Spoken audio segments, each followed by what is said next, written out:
नमस्कार विद्यार्थी मित्रांनो, राज्यशास्त्र इयत्ता 12वी या पाठ्यपुस्तकातील प्रकरण क्रमांक 4 समकालीन भारत, शांतता, स्थैर्य आणि राष्ट्रीय एकात्मतेसमोरील आव्हाने हा पाठात आपण अभ्यासणार आहोत.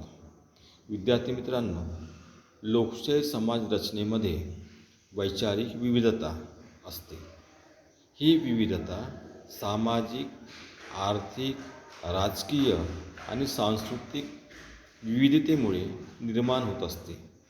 भारतातील स्थिती जात, धर्म, गरिबी, निरक्षरता, लोकसंख्येचा दबाव, भाषिक आणि वांशिक विविधता यामुळे अधिक गुंतागुंतीची झालेली आहे. म्हणजे भारतातील स्थिती ही अधिक गुंतागुंतीची का झालेली आहे याचं कारण असं आहे की भारतीय समाजव्यवस्थेमध्ये जात, धर्म, गरिबी, निरक्षरता, लोकसंख्येचा दबाव, भाषिक आणि वांशिक अशा प्रकारची विविधता आपल्याला दिसून येते. शेतकरी असंतोष, कामगार आणि विद्यार्थी आंदोलने, जातीय दंगली आणि जातीय हिंसाचार यामुळे विक्षोभ भारताने अनेकदा अनुभवलेला आहे. म्हणजे शेतकरी असंतोष आहे, कामगार आणि विद्यार्थ्यांची आंदोलने, जातीय दंगली आणि जाती हिंसाचार अशा प्रकारचा विक्षोभ भारताने अनेकदा अनुभवलेला आहे. सुशासन आणि कायदा अंमलबजावणीतील कमतरता ही सार्वजनिक अराजकाची, पब्लिक डिसऑर्डरची प्रमुख कारणे आहे. म्हणजे समाज व्यवस्थेमध्ये अराजकता का निर्माण होते तर याचं मुख्य कारण हे आहे की सुशासन म्हणजे चांगलं शासन, सुशासन आणि कायदा यांच्या अंमलबजावणीतील कमतरता. म्हणजे शासनाच्या माध्यमातून सुशासन आणि कायद्याची अंमलबजावणी प्रगतीने केल्या जात नाही. त्यामुळे भारतीय समाजव्यवस्थेमध्ये अनेकदा आपल्याला शेतकरी असंतोष, कामगार आणि विद्यार्थी आंदोलने, जातीय दंगली आणि जाती हिंसाचार उद्भवत असल्याचं आपल्याला अनुभवास मिळते. सार्वजनिक सुव्यवस्था, स्थैर्य आणि शांतता यासाठी सुसंवादी समाज असावा लागतो. तर विद्यार्थी मित्रांनो, समाजव्यवस्थेमध्ये सार्वजनिक सुव्यवस्था, स्थैर्य आणि शांतता जर टिकून ठेवायची असेल तर तो समाज सुसंवादी असणे अपेक्षित असते. कारण सुसंवादी समाज व्यवस्थेमध्ये शांतताभंग, दंगली, उठाव, नियमभंग यांना समाजाकडून कुठलेही स्थान दिले जात नाही. कायदा आणि सुव्यवस्था राखणे हे राज्याचे प्राथमिक कर्तव्य आहे. म्हणजे राज्यामध्ये कायदा आणि सुव्यवस्था कायम ठेवणे हे राज्याचं प्राथमिक कर्तव्य आहे, प्राथमिक जबाबदारी आहे. राज्याच्या राजकीय, आर्थिक, सामाजिक, सांस्कृतिक प्रगतीसाठी शांतता आणि स्थैर्य याची नितांत आवश्यकता असते. म्हणजे आपल्या देशामध्ये जर राजकीय, सामाजिक, आर्थिक, सांस्कृतिक जर प्रगती निर्माण करायची असेल तर देशामध्ये शांतता आणि स्थिरता म्हणजे स्थैर्य या गोष्टी असणे आवश्यक आहे. याच्या अभावी देशात फुटीरतावादी प्रवृत्ती वाढीस लागते. जर समजा देशामध्ये शांतता व स्थिरता निर्माण होऊ शकत नसेल तर अशा परिस्थितीमध्ये देशात फुटीरतावादी प्रवृत्ती जी आहे ती मोठ्या प्रमाणात वाढीस लागतात. आणि त्याचा परिणाम असा होतो की राष्ट्रात एकी, शांतता आणि स्थैर्य हे धोक्यात येत असते. आणि म्हणून राष्ट्रात एकी, शांतता आणि स्थैर्य राखणे ही राज्याची प्राथमिक जबाबदारी आहे. समाजात विविध गट असतात. आपण पाहतो समाज हा विविध गटांनी बनलेला असतो, परंतु सर्व गटांमध्ये सामंजस्य राखण्यासाठी राज्याने पुढाकार घ्यावा अशी अपेक्षा असते.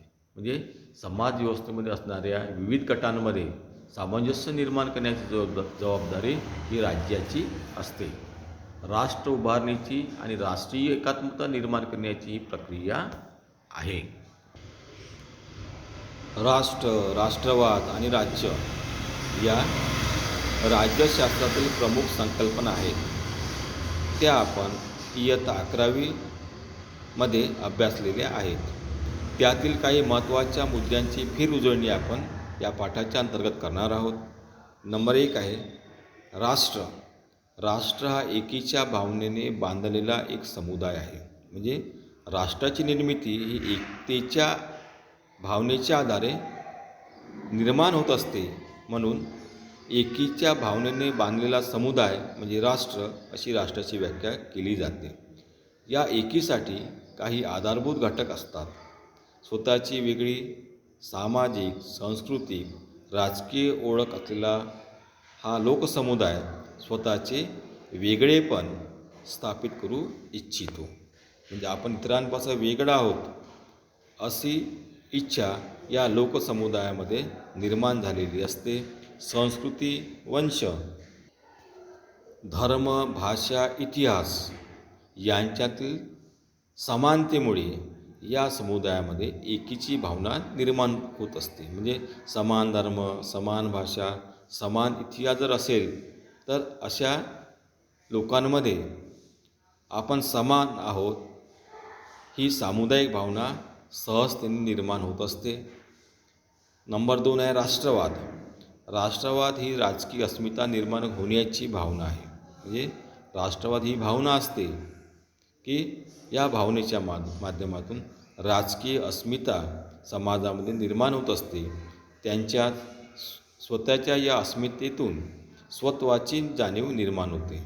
राष्ट्रवाद वांशिक, धार्मिक, भाषिक इत्यादी समुदायांमध्ये एकीची भावना निर्माण करत असतो. म्हणजे राष्ट्रवादाच्या भावनेच्या माध्यमातून वांशिक, धार्मिक आणि भाषिक विविधता असणाऱ्या समुदायामध्ये सुद्धा आपण एक आहोत अशी भावना सहजतेने निर्माण करता येऊ शकते. जेव्हा राष्ट्रातील लोक सार्वभौम राज्याची मागणी करतात म्हणजेच स्वयंनिर्णयाच्या हक्काची मागणी करतात तेव्हा ती स्वयंनिर्णयाची आस राष्ट्राला राज्याच्या दिशेने घेऊन जाते. म्हणजे राष्ट्राचे राज्यात रूपांतर कधी होते? राज्य म्हणून घेण्यासाठी सार्वभौमत्व, स्वतंत्र शासन व्यवस्था, भूप्रदेश आणि लोकसंख्या या घटकांची आवश्यकता असते. राज्यातील लोक विविध वंश, धर्म आणि भाषा असणारे सुद्धा असू शकतात. म्हणजे राज्यात राहणारा जो लोकसमुदाय आहे हा समुदाय विविध वंशाचा, विविध धर्माचा आणि विविध भाषा बोलणारा असू शकतो. त्या लोकांमध्ये स्वतःची ओळख असण्याची जाणीव असू शकते. म्हणजे अशा विविधता असणाऱ्या लोकसमुदायामध्ये स्वतःची वेगळी ओळख असण्याची जाणीवसुद्धा असू शकते. परंतु राज्य निर्माण करण्यासाठी ते एकदिलाने एकत्र येतात. परंतु जर त्यांना राज्य निर्माण करायचं असेल तर ते एकदिलाने एकत्र येतात. जगातील अनेक देश बहुवांशिक, बहुधर्मीय आणि बहुसांस्कृतिक आहेत. आपण पाहतो की जगामध्ये अनेक राष्ट्र आहेत. हे अनेक राष्ट्र बहुवांशिक, बहुधर्मीय आणि बहुसांस्कृतिक आहेत. त्यामुळे कोणत्याही राज्याला राष्ट्रीय ऐक्य, एकता आणि सबलीकरणाच्या समस्येला सामोरं जावं लागते. आणि म्हणून बहुवंशीय, बहुधर्मीय आणि बहुसांस्कृतिक असल्यामुळे त्या राष्ट्राला राष्ट्रीय एकता आणि ऐक्य आणि सबलीकरणाच्या समस्येला सामोरं जावं लागते. ही समस्या राष्ट्रीय एकात्मता साध्य करण्याची आहे. यामध्ये राज्याची भूमिका कोणती? राष्ट्रवाद, धर्मनिरपेक्षता, लोकशाही यासारखी मूल्ये तसेच आर्थिक प्रगती आणि समाज परिवर्तन यासारखी उद्दिष्टे राज्याची भूमिका स्पष्ट करतात. ही भूमिका खालील मुद्द्यांच्या आधारे स्पष्ट करता येते. नंबर 1 आहे शांतता आणि सुव्यवस्था. राज्य समाजात शांतता आणि सुव्यवस्था प्रस्थापित करते. म्हणजे समाज व्यवस्थेमध्ये शांतता व सुव्यवस्था निर्माण करण्याचं कर्तव्य, जबाबदारी ही राज्याला पार पाडावी लागते. म्हणजेच राज्याचा मूळ हेतू देशाचे संरक्षण हा आहे. देशाचं संरक्षण करणं हा राज्याचा मूळ हेतू समजला जातो. या कार्याला राष्ट्र उभारणीचे कार्य असे संबोधले जाते. राजकीय व्यवस्थेचे अस्तित्व आंतरराष्ट्रीय किंवा देशांतर्गत परिस्थितीमुळे धोक्यात येऊ शकते. देशाचे संरक्षण करणे, अस्तित्व टिकवणे, संविधान आणि राजकीय व्यवस्था टिकवणे यात राज्याची अत्यंत महत्त्वाची भूमिका असते. नंबर 2, आर्थिक प्रगती. देशाच्या औद्योगिक, कृषी विकास आणि आर्थिक प्रगतीसाठी राज्याने महत्त्वाची भूमिका बजावणे अपेक्षित आहे. म्हणजे देशाची आर्थिक प्रगती साध्य करण्याची जबाबदारीसुद्धा राज्याची आहे. आर्थिक स्थैर्य आणि वाढ यातून लोकांचे आर्थिक हित साध्य करता येते. याचाच अर्थ समाजवादी व्यवस्था निर्माण करणे नव्हे, तर राज्याने आर्थिक प्रगतीसाठी आवश्यक सुविधा उपलब्ध करून देणे ही राज्याची महत्त्वपूर्ण जबाबदारी मानली जाते. नंबर 3 आहे राष्ट्र उभारणी. समाजातील विविधतेमुळे राज्याचे विघटन होणार नाही याची काळजी राज्याने घ्यावी लागते. म्हणजे समाजामध्ये विविधता असल्यामुळे हा समाज विघटित होणार नाही. समाज जर विघटित झाला तर राज्यसुद्धा विघटित होऊ शकते, असं होणार नाही. राज्य टिकून राहिलं पाहिजे याची काळजी राज्याने घ्यायची असते. राष्ट्रीय एकात्मतेच्या संकल्पनेचा राष्ट्र उभारणीशी अत्यंत जवळचा संबंध आहे. म्हणजे राष्ट्रीय एकात्मता जेवढी सक्षम असेल, प्रभावी असेल, तेवढ्याच मोठ्या प्रमाणामध्ये राष्ट्र उभारणीचे कार्य सहजतेने करता येऊ शकते. नंबर 4, शासन, गव्हर्नमेंट. समाजातील लोकांचा राज्याच्या निर्णय प्रक्रियेतील सहभाग हे सुशासनाचे लक्षण आहे.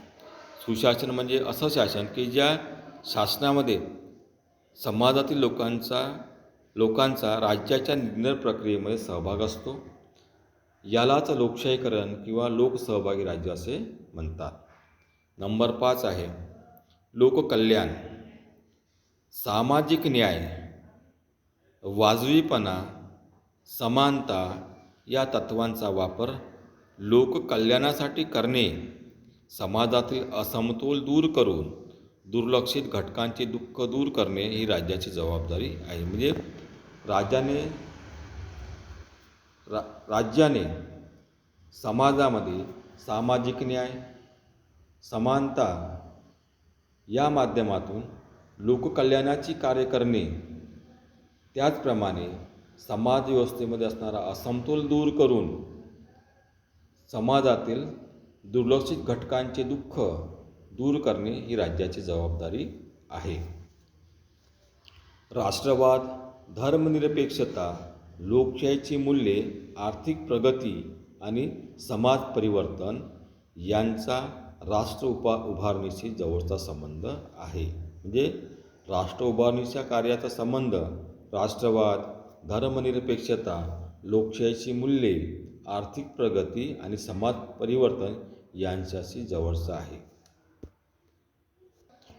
राष्ट्रीय एकात्मतेची समस्या सार्वत्रिक आहे. देशाची एकसमान ओळख निर्माण करण्यासाठी समाजातील विविध घटकांमध्ये संवाद साधून सलोखा निर्माण करणे अधिक महत्त्वाचे असते. म्हणजे राष्ट्रीय एकात्मतेची समस्या ही सार्वत्रिक स्वरूपाची आहे. जर देशाची एकसमान ओळख करायची असेल तर समाजातील जे विविध घटक आहेत त्या विविध घटकांमध्ये संवाद निर्माण करावा लागतो. कारण या संवादाच्या माध्यमातून सलोखा निर्माण होत असतो आणि सलोख्याच्या माध्यमातून राष्ट्रीय एकात्मता आपण टिकवून ठेवू शकतो. ही विविधता सामाजिक, सांस्कृतिक, प्रादेशिक, धार्मिक, भाषिक आणि आर्थिक स्वरूपाची असू शकते. परंतु तरीही एक राष्ट्रीय ओळख असणे म्हणजेच राष्ट्रवाद होय. अशी एक ओळख निर्माण होण्यासाठी राष्ट्रवाद राष्ट्रीय एकतेचा पुरस्कार करतो. आपसातील भेदभाव विसरून सलोखा निर्माण करतो. संकुचित दृष्टिकोन न ठेवता राष्ट्रीय दृष्टिकोन निर्माण करीत असतो. आता सर्वपल्ली राधाकृष्णन यांनी राष्ट्रीय एकात्मताविषयी काय म्हटलेलं आहे. सर्वपल्ली राधाकृष्णन म्हणतात की राष्ट्रीय एकात्मता ही विटा किंवा सिमेंटने निर्माण करता येत नाही.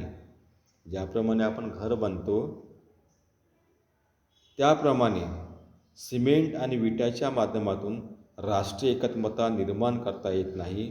ती छन्नी किंवा हातोड्यानेही निर्माण करता येत नाही. ती शांतपणे लोकांच्या मनात आणि हृदयात निर्माण व्हावी लागते. राष्ट्रीय एकात्मता व्यक्ती अथवा गटांची ओळख पुसून टाकत नाही. ती एकसंघ समाज निर्माण करण्याचाही प्रयत्न करीत नाही, तर ती फक्त गटांच्या ओळखीपेक्षा राष्ट्रीय ओळख निर्माण करण्याचा प्रयत्न. उदाहरणार्थ, जेव्हा आपण म्हणतो की मी भारतीय आहे, तेव्हा ती राष्ट्रीय ओळख असते.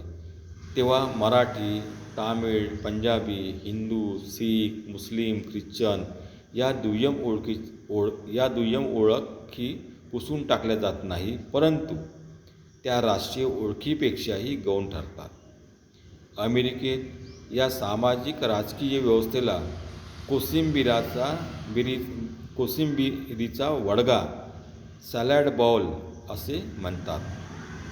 प्रादेशिक, वांशिक, भाषिक, धार्मिक विविधता राष्ट्र मान्य करते आणि त्याचबरोबर एकीची भावना जतन, दृढ आणि बळकटसुद्धा करते. हेच राष्ट्रीय एकात्मता या संकल्पनेचे सार आहे. राष्ट्रीय एकात्मतेशी संबंधित समान मूल्ये खालीलप्रमाणे आहेत. नंबर 1 आहे समान नागरिकत्व, विविधतेतील एकता, राष्ट्राप्रती निष्ठा, भिन्न समुदायांबद्दल बंधुत्वाची भावना, निरपेक्षता, सामाजिक, आर्थिक व राजकीय न्याय, समानता. या समान मूल्यांच्या आधारे राष्ट्रीय एकात्मता निर्माण होऊ शकते. राष्ट्रीय एकात्मतेमध्ये राज्याची भूमिका कोणती असा प्रश्न सहज निर्माण होऊ शकतो. ही भूमिका खालील संदर्भानुसार आपल्याला समजून घेता येईल. राष्ट्रीय एकता साध्य करणे, राष्ट्र उभारणीच्या कार्यात सहभाग घेणे व ज्या मूल्यांसाठी राष्ट्र तयार झाले आहे त्याला प्रोत्साहन देणे, समाजात शांतता सलोखा राखणे, सामाजिक राजकीय स्थैर्य देणे, आर्थिक प्रगतीस प्रोत्साहन देणे आणि नागरिकांचे अंतर्गत आणि परकीय आक्रमणापासून संरक्षण करणे. राष्ट्रीय एकात्मता साध्य करण्याच्या प्रक्रियेत राज्य खालील प्रकारची भूमिका पार पाडते. नंबर 1 सांस्कृतिक आणि सामाजिक दृष्ट्या भिन्न गटांना एकत्र आणून त्यांची एक राष्ट्रीय ओळख निर्माण. समाजामध्ये जे विभिन्न प्रकारचे सांस्कृतिक सामाजिक गट असतात या गटांना एकत्र आणणे आणि त्यांची एक राष्ट्रीय ओळख निर्माण करणे. नंबर 2 आहे लहान लहान प्रदेश अथवा राजकीय, सामाजिक व सांस्कृतिक गटांवर एक राष्ट्रीय सत्ता प्रस्थापित करणे. नंबर 3 आहे राज्य आणि जनता यांच्यामध्ये सुसंवाद घडवून आणणे, जेणेकरून लोकांची स्थिती व त्यांच्या इच्छा आकांक्षा जाणून घेता येणे. नंबर 4 सामाजिक सुरक्षा सुव्यवस्था राखण्यास मदत करतील अशी काही उद्दिष्टे व मूल्ये विकसित करणे. नागरिक ज्यावेळी समान मूल्ये आणि प्राधान्यक्रम जपतात आणि परस्परांशी संवाद साधतात त्यावेळी राष्ट्र एकसंघ राहते. मग राष्ट्र एकसंघ केव्हा राहते? ज्यावेळी राज्यातील नागरिक ज्यावेळी समान मूल्ये आणि प्राधान्यक्रम जपतात आणि परस्परांशी संवाद साधतात त्यावेळी राष्ट्र एकसंघ राहते. नागरिकांमधील एकी आणि त्यांची कायदा व सुव्यवस्थेप्रतीची निष्ठा राष्ट्राला बळकट करते. राष्ट्रीय एकात्मता म्हणजे एकजिनसीपणा नव्हे. राष्ट्रीय एकता समुदायाचे समर्थन करते आणि त्यांच्यातील विविधतेचा सन्मान करते. परस्परांची मूल्ये, अनुभव व भौगोलिक सहसंबंध यांचा आधार करते. एक प्रकारची मानसिक, भाषिक आणि धार्मिक सहिष्णुता निर्माण करते. समाजातील शांततेसाठी टाकलेले हे एक पाऊल आहे. एका सुसंवादी आणि क्रियाशील समाजासाठी राष्ट्रीय एकता अत्यंत आवश्यक आहे. म्हणजे सुसंवादी समाज निर्माण करायचा असेल किंवा क्रियाशील समाज निर्माण करायचा असेल तर राष्ट्रीय एकता असणे अत्यंत आवश्यक आहे.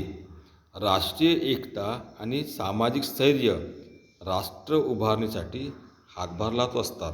कारण राष्ट्राची जर उभारणी करायची, राष्ट्र जर निर्माण करायचं असेल तर देशात राहणाऱ्या लोकांमध्ये राष्ट्रीय एकता तसेच समाजामध्ये सामाजिक स्थैर्य असणे अतिशय आवश्यक आहे.